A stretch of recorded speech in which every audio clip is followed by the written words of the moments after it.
On episode 5 of Keynotes, Sadia Uqaili. Sadia is an artist, filmmaker, educator, and activist. She's the founder of Explore Their Stories with a non-profit mission to discover, document, and share the extraordinary in our everyday lives.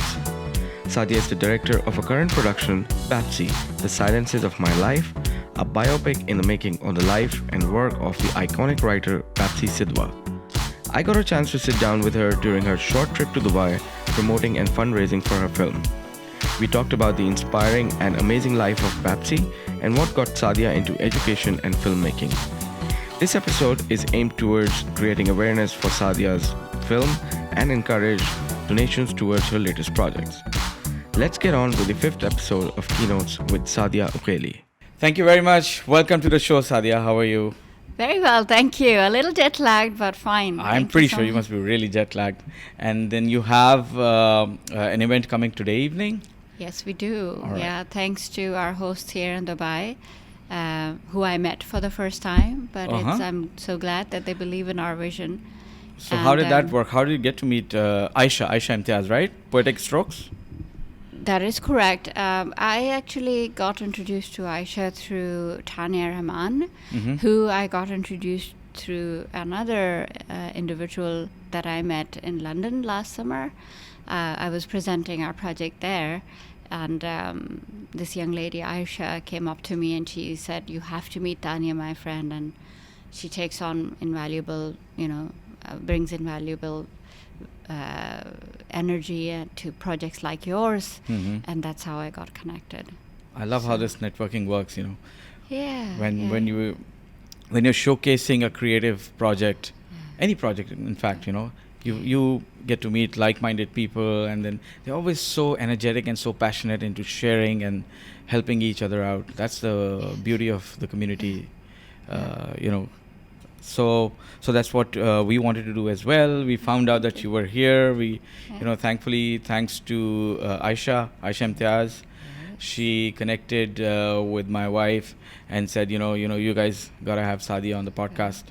I said, well, it's a small window, but we're gonna make it happen. And thanks to you, we are here. And what's the event gonna be about today? So I'm presenting our mission, our inclusive mission. Which is I run a non-for-profit organization based out of Chicago. It's a Illinois-based charity. And our mission is really to inspire and educate through films. Use the power of media to bring people together, to celebrate diversity. And byproduct of that is to minimize prejudice. When there is more empathy and when there is more knowledge, obviously our decisions are affected as human beings. So coming back to your question, today's event is I make a presentation. I don't know if you can join me, but you're most welcome to. We talk about our mission and we talk about why we are doing what we are doing. And I, of course, then bring our audiences to our production piece, which is our first inaugural production through this non-for-profit organization on the life and work of the iconic writer Bapsi Sidhwa, the Sadia Imtiaz recipient, besides so many global awards. And what a fantastic subject she is, because she represents all of the above. Migration, she represents creativity, she represents the idea of someone who very iconically recorded the break of a nation and the emergence of two free nations. Yeah, so born in India and then became a Pakistani. Exactly. And then married back into India. Then moved back to Pakistan. Exactly. Wow, what a journey that must have been. Yeah, and then what I'm really interested in is to give a voice to the other. So pieces of invaluable information that we will never hear from Hollywood or these big mega producers. And keeping in mind Bapsi, she comes from the minority of minorities, the Zoroastrians, they are shrinking. I think less than 100,000 odd? 120 maybe. Yeah. But But what's massive and mega about this community, which I'm deeply engaged with myself personally, is the idea of excellence. I mean, you give something to a Zoroastrian to do, no matter what it is, whether it's your accounting or taking care of managing an event or whatever it is, they will never fail you. They will never fail you. It's so invested and so dedicated towards everything that they get into. And that's what my key of research is, of what is it about this community, and let's find it and let's share it with us, all of us, because maybe perhaps we can learn from it. Of course, yes. And then every time. Yeah, and then Bapsi's story is a story of a woman who wanted to live a life that she wanted to live, and she managed to not only survive but thrive. Yeah, and such excellence, getting novels being made as a movie, and all of that journey, and experiencing all of that firsthand, and then having that creative energy to actually put it into books, novels, and then getting discovered. And that's the best thing I like about it. The film media is the most powerful media that there is. I mean, the visuals and audios and everything, and with what you're doing, I mean, it's really, really close to our heart as well, bringing about the arts and creativity and exploring people. So we were just discussing yesterday while reading up a lot about Bapsi and all of the, kind of research work that we're going through. So we're saying there's so many talented people that needs to be, exposed in this way, and actually, because these are not Hollywood-based productions, those extravagant kind of movies and science fiction stuff, people are not going to line up to buy tickets and watch them. Maybe someday, hopefully. But then, the dedication required to make these commentaries is commendable.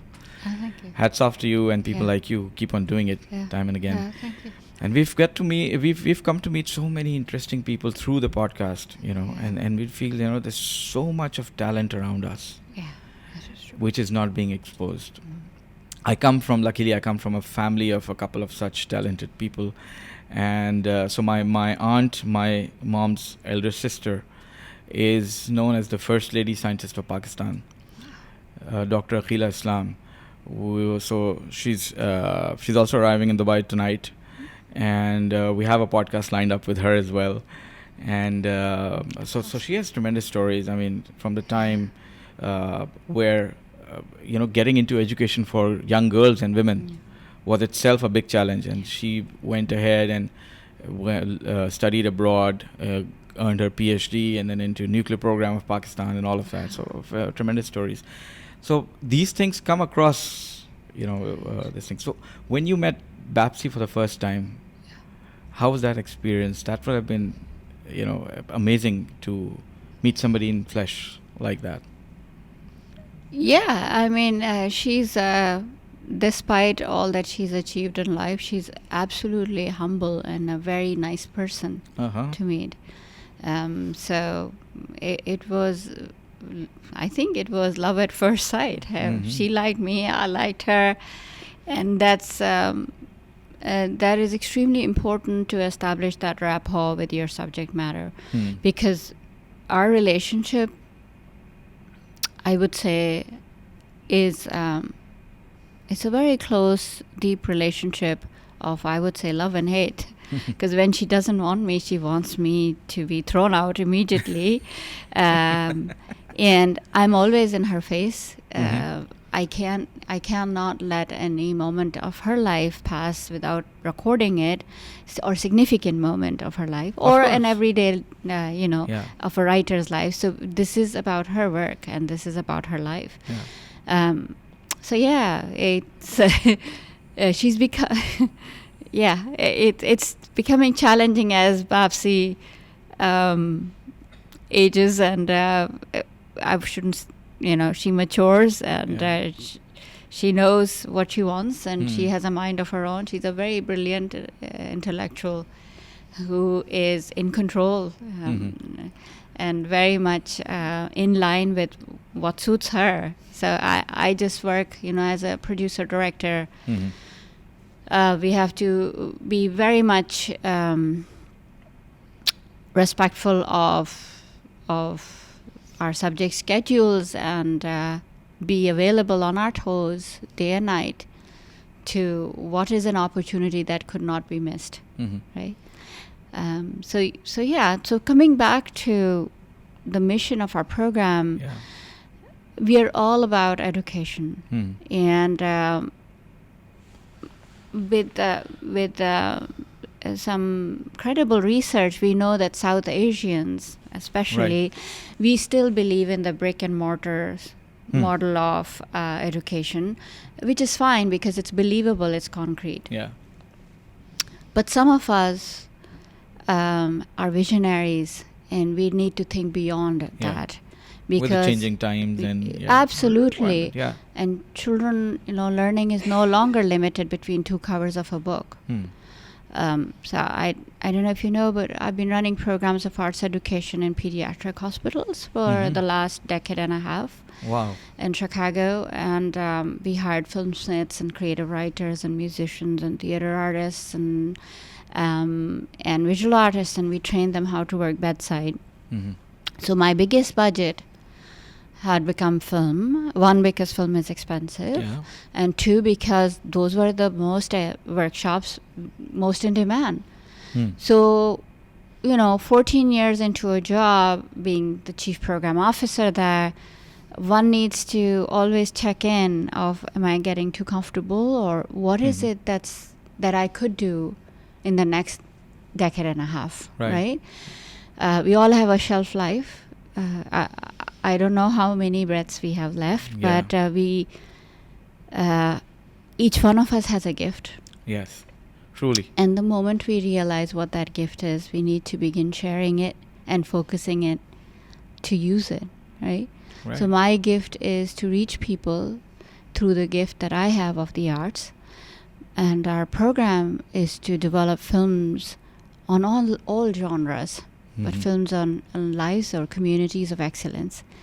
Whether it's, I don't know if you read The Peregrine, the tiny little book of a man who followed peregrines for 10 years of his life, dedicated 10 years of his life just to do that. Or it's Dr. Don Hopkins, who's on the verge of eradicating the guinea worm, or Tatsuya Nora, or most definitely Bapsi Sidhwa. Yeah. Yeah.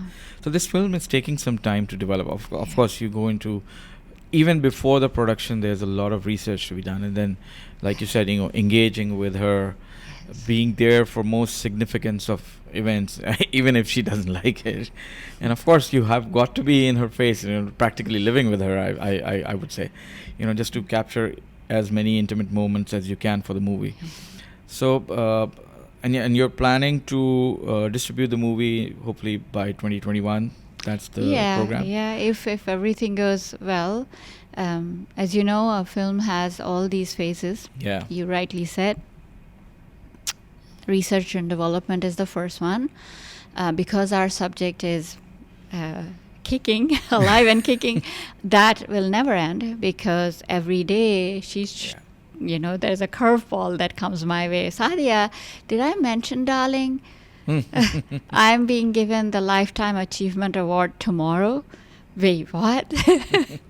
So yeah, and then how do you? She's very well celebrated, and so that part keeps going it's kind of challenging to do a film on a subject which is alive. And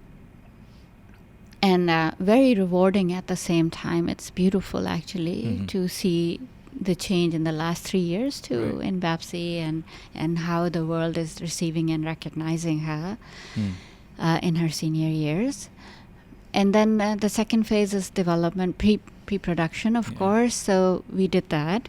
And we are in production, and we are 70% done. We have 100 plus hours of footage already in the can. Wow. So the last piece that we need to do is the dramatization of some pieces of her books. And as you know, Deepa Mehta has done such a beautiful job of encapsulating some of Bapsi's books in earth and water. They are just masterpiece productions. So hopefully we'll be lucky to be using some clips of those. Oh, excellent. And well, I don't want to speak in advance, but I'm hoping if we get the permissions from Hamilton Mehta Productions. I've had the pleasure of meeting both David and Deepa and interviewing Deepa. Wow. She is just absolutely a brilliant, talented filmmaker and a very close friend of Bapsi's. But there are a few scenes that I, myself as a director, when I went through Bapsi's books, there were some scenes that I really want to see in the film. And for that, we are raising funds now, which is the 30% of our whole filming cycle. And we'll get there. I mean, we've gotten there up till now. We'll get there. Yes. I'm pretty sure you will. I mean, with the passion that's driving it. Yeah. I'm So sure. most of the scenes are across Pakistan, not to give the film away, and some in Bombay. Because as you know well, Bapsi is a Pakistani. She became an Indian. She became a Pakistani again, and then now she's a Texan. Right, and her work is published all over the world. Right, So, translated as well. Well, yeah. I mean, I was just in this summer. So I'm doing the pilgrimage of Bapsi's life. Right. Right. So we began with doing recce right up in the northern mountains of Pakistan, where the gods live, I would say. Yeah. And and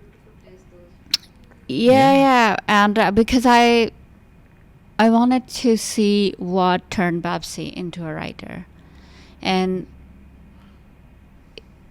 if I want an authentic production, that's where I should have begun, and that's where we began. And then her producers have been filming all through Europe. Neri Pozza is producing her in Italian 20 plus years now. Right. And Actes Sud France. We just got an interview from them. Marie-Catherine Washer. And it's not easy to get, especially people from the writing world. It's hard to get them in front of a camera. Right. And to get their time. So as a director, one has to be on your feet, ready to be able to travel wherever it takes to cover the story. Yeah, but she seems very, very, from some clips that I saw of her, she seems pretty comfortable in front of camera. Was that a challenge to get her? No, Bapsi is very comfortable once she says yes. The challenge is to get her to say yes, right? It's increasingly so. I mean, 3 years ago it wasn't like that, but now it's becoming harder. She doesn't want to be, but once she says yes, then she's just brilliant. Yeah, she speaks so well. She's such a good narrator, and she comes to life. Actually, to be honest with you.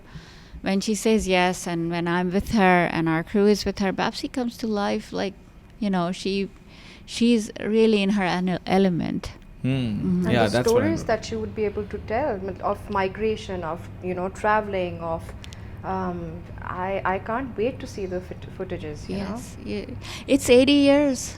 Okay, so this is 80 years of what we are covering in this film, and before that, because her husband. Noshir Sidhwa was R.K. Sidhwa, the mayor of Karachi's son.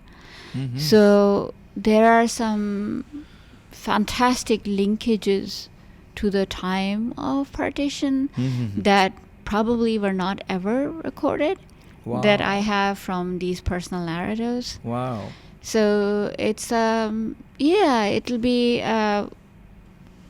be a film that will be hopefully memorable for many, many generations to come. Hopefully, we're looking forward to it as well. We recently attended a screening for the Salam movie. Yes.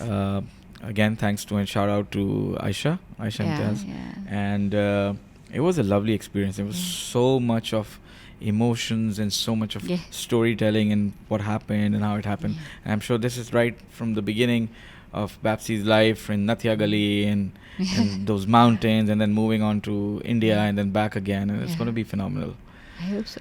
So what are your other projects with your organization? Share their stories, so some other are you working on one project at a time? I'm sure because of the time that is required and your involvement that is required, it'll be difficult, right? But other than that, when you're not filming or when you're not around Bapsi, what am I doing? and you're not presenting, and of course, so how do you keep yourself? I want to know what is your thought process going through, because I have a lot of passion into filmmaking and production arts and all of that. So I want to get that straight from you. Yeah. So it's like when you decide to make a production, and especially something of this magnitude, I would put it as going on a sail ship. You go out, right? And you don't know what the direction is and where and if you will hit land. So I'm on that sail ship, right? And we stop as directors, and I'm a producer right now. I'm Explore Their Stories is raising funds for production. It's a non-for-profit organization, so it's an independent agency which has to report to IRS and to the state of Illinois on a constant basis. Right.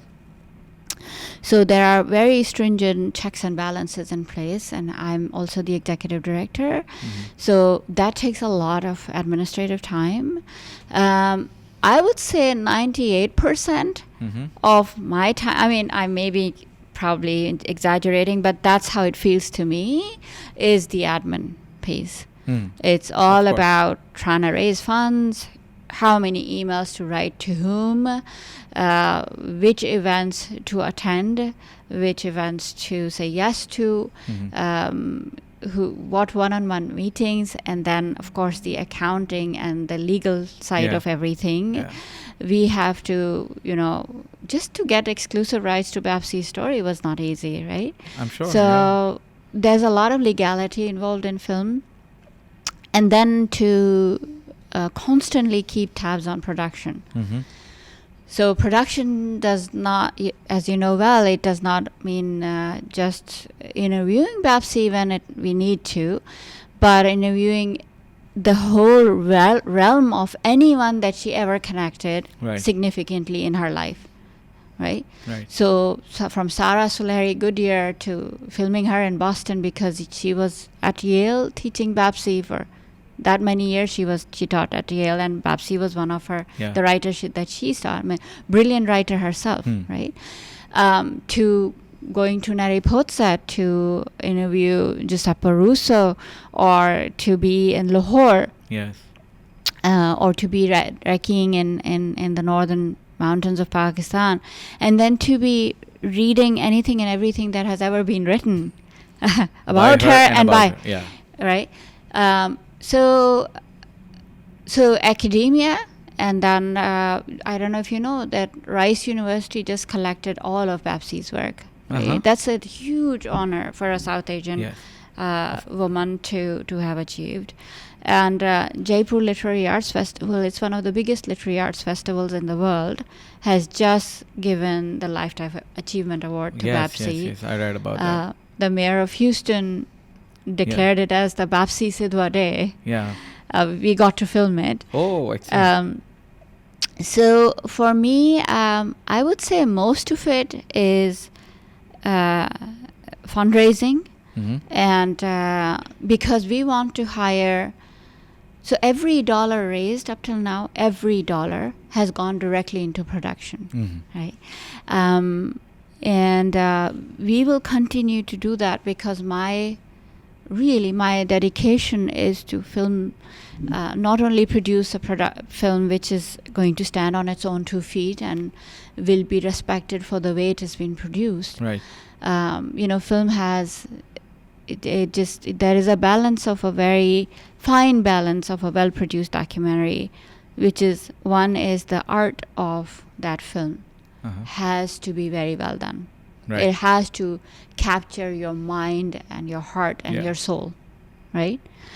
you have to be moved to tears. Of course. Or you have to burst out into laughter. Or you have to go poignant into places that you've never been before. True. Right? That's the kind of production we are looking for. Yeah. And then 2 is, what is the messaging?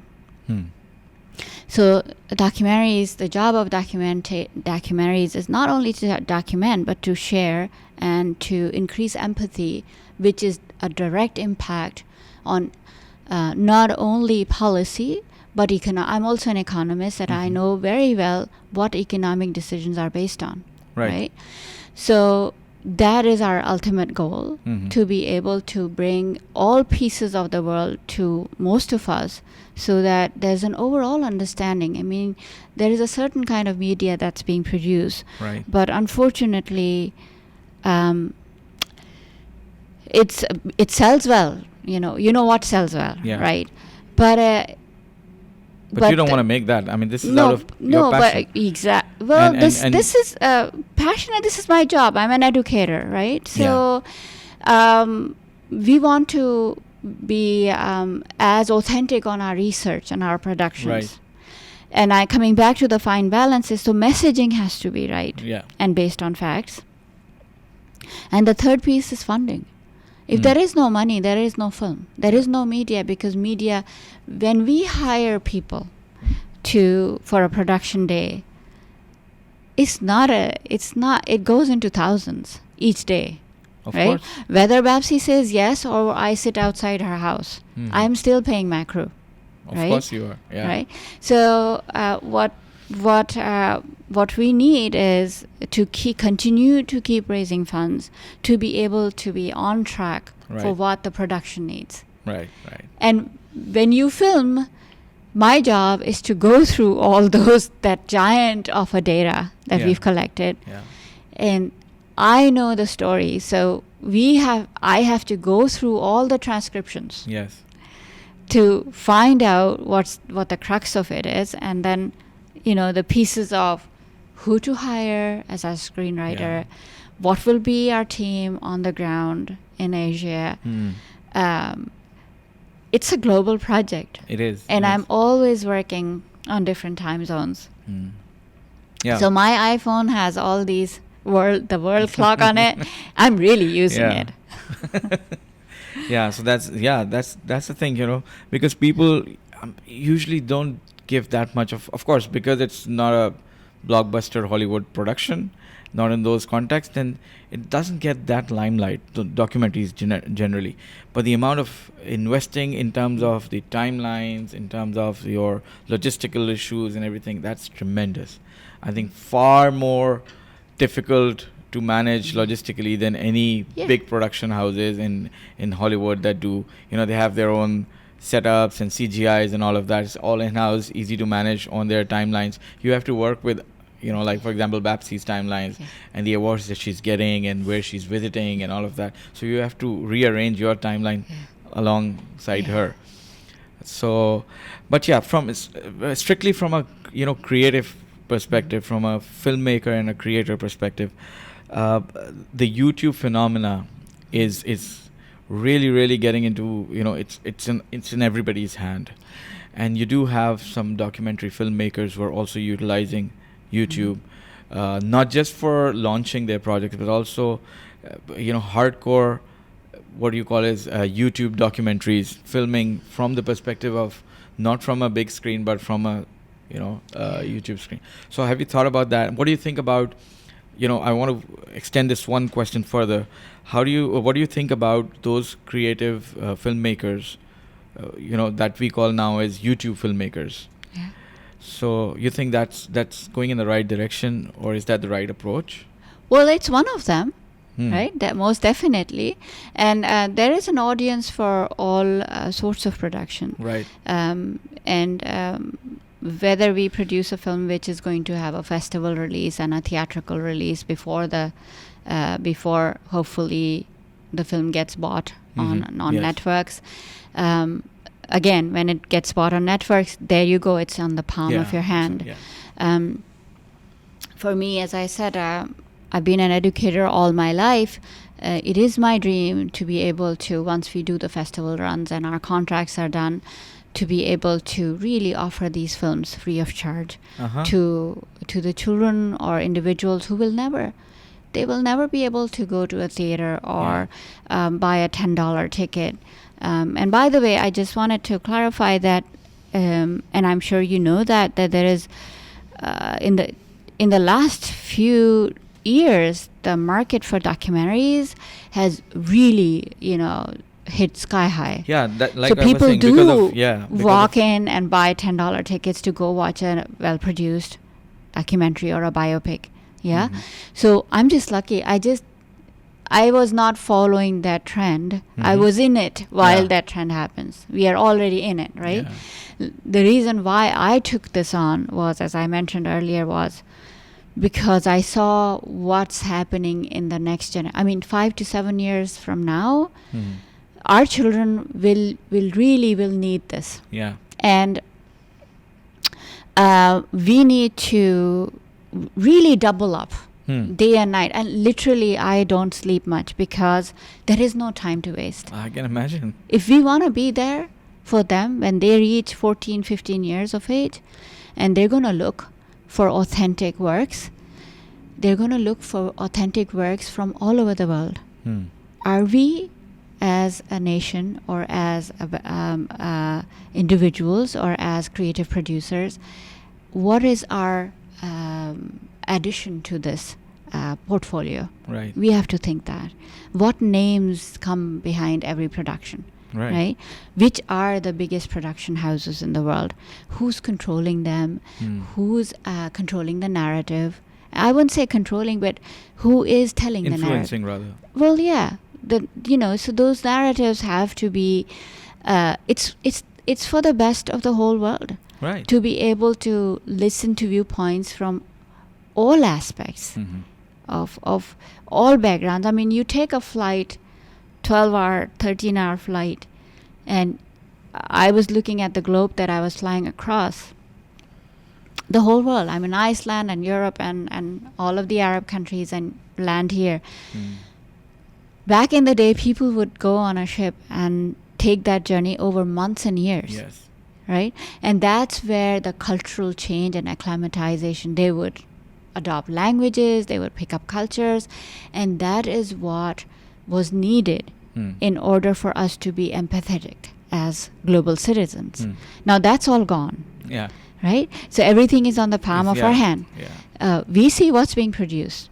Right. So that's the idea of, let's put out some good work, some authentic work, which is based on the idea of following integrity and of excellence, whether it's communities or individuals. And ours is a very inclusive mission. It's not to represent a certain community or a religious background. It is to represent what I just said. Right. Yeah. Okay. So there's one particular thing that I always ask my guests because, when you are doing something extraordinary like what you're doing here or my other guests on the show as well, I always say, why go the hard route? I mean, life could have been much simpler, but then there's that passion driving you from inside that say, okay, no, I don't want to go the easy way. I want to do the right thing, whether it's, it takes out all of my energy or whatever. Yeah. So what inspired you, while you were growing up and while you were, discovering yourself? Thank you. That's a very beautiful question to ask. I think my trigger was when I was in high school, age 14 or so, and my parents were abroad. My father was a technocrat, so he traveled a lot and they were posted many places. And I, at that time, was living with my grandparents for a few years in the town of Karachi. And what I found was during my summer break, which is after high school there is 10 years. It's not 14 years, it's not 12 years, it's 10 years. What I realized was outside my bedroom window that there were children who played in the back street. And then the next day, because I wasn't going to school, I realized that same kids were playing outside and they never went to school. Right? Right. And that was the eye-opener for me. So I started teaching at age 14. Oh, wow. And I started teaching those children. And they learned. They were like sponges, you know. Within months, they were writing, and that was my high. Wow. Because I didn't want to influence them as an educator, but I wanted them to read, to make their own decisions, whatever they were, but to be able to not, you know, leave them as somebody that you could offer a few dollars to follow what you're telling them to do, to have them to open their minds, you know. And if there was only one child who I could open a window in their mind with the idea that they can read and make their own decisions, I think that was the key to my life. Yeah. So since then, I've always focused on how to enlighten minds. Sometimes the smallest things that people ignore, I mean, around them, become such powerful triggers. Yeah. Thank you for sharing that with us. Oh, not at all. And I really, really look forward to, you know, I wish we'll try our level best to be a part of your screening. We do have a little bit of schedule challenges you have with these run and gun kind of setups that we do for podcasts. But we'll definitely would want to, we look forward to the movie. We look forward to reading all about it in all around, all papers, everywhere. Thank you. We wish you all the success. Thank you. Yeah, your word and your everybody who knows about this project, you know, in the end, it's the endorsement of a human being. Yeah. So I'm sure a good word great. Helps us. No, definitely. I'm sure it's going to be great. So, so you have a family back home. Yes, you have kids. Oh yeah. With this schedule, I mean, how do you manage? Yeah. And rather, I would say, how do the kids manage you? Yeah, good question. Unfortunately, I would say I fail on that. And I think my husband and my children and my family, except for my mother, everyone else has given up on me. And they used to ask that question. My husband is also, he backs me. So my mom and my husband. But the rest and my siblings, everybody has given up on me. I'm this big liar who keeps saying, I will be with you in just 5 more minutes. That's my pet sentence. And they're like, yeah. And then maybe 5 hours later, I'm like, were you saying something to me? But you know, I don't think it's a choice. I don't know what else to do. I was meant to do this. Right? Yeah. So I can't help myself but do this. Let's put it this way. So it's nothing to do with me. Right. It's just that I think each one of us are conduits to make a difference. Right. You're making a difference. Both of you are making such a huge difference. And we were chosen. We're lucky. I don't know about that. That's how I like to put it. I mean, but then there are 2 ways to put it. Yeah. But then it always takes a team, a whole lot of passion plus team to make things like these happen. Oh yeah, definitely. And you have to have professionals at hand. Yeah. So my background as an economist and / artist and arts administrator helps me a lot because I can see both sides of every situation. Right.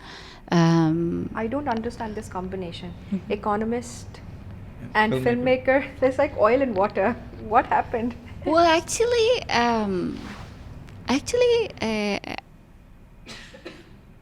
yeah. Well, thanks for bringing that up. But I think economics is very much a study of human behavior. And that is why our policies are always, sometimes it's a hit and many a times it's a miss, because you can never judge human behavior, right? So it is very close to the arts. You have to be observant of whatever happened in the past, and you can juxtapose it in the future. but it may not work out that way. Right. And the arts is the same.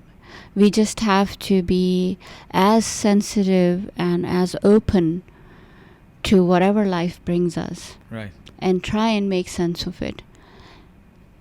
I am too. Sometimes I manage to do so, and many a times it's all a question remains a question, a query.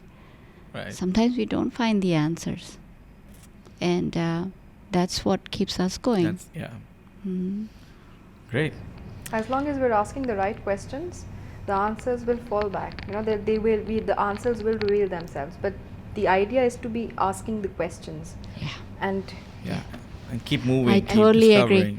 Yeah, I am very inquisitive by nature, and most of us are, and that's the best way. Keep asking questions. Yeah, keep asking questions. Not for the sake of resisting life, but the sake of understanding it. Right. Yes. Of course.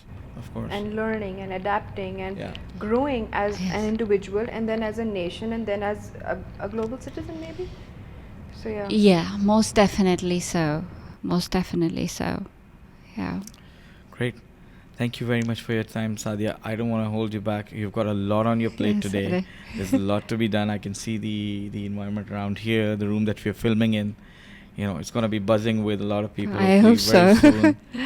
And we wish you all the best. Thank you very much. And wherever we can help, we'd love to be a part of your journey. Put out the word. We will definitely. Don't you worry about that. Yeah. All right. Take care. Thank you. And thank you very much, everybody, for listening. And be sure to check out the movie that's coming. We're going to share it on our all our social channels, and we're going to be sharing Sadia's all profiles, websites, and everything in our podcast and all. And you want to I was just saying that whoever that, thank you very much. That'll be a huge help, because we do want backers and we do want followers. Right.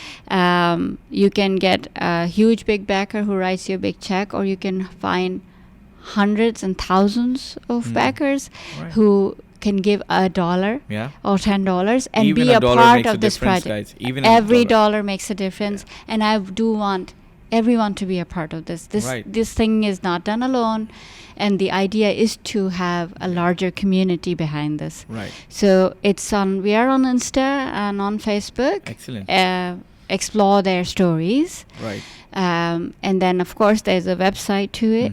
And our film and our project is on IMDb. Right. And hopefully we'll also live on your channels, right? Yes, you will definitely. Yeah, so please follow us, like us, and share us with friends. Everybody has 100, 200, 300, 1,500 friends. We need those numbers. Right. And wherever you are, it doesn't matter. Yeah. Just please share, like, and follow us. Yeah. Great. And be a part of the project. I mean, it's not about $1 or a couple of $100. It's about being part of that process, that journey, that passion. Yeah.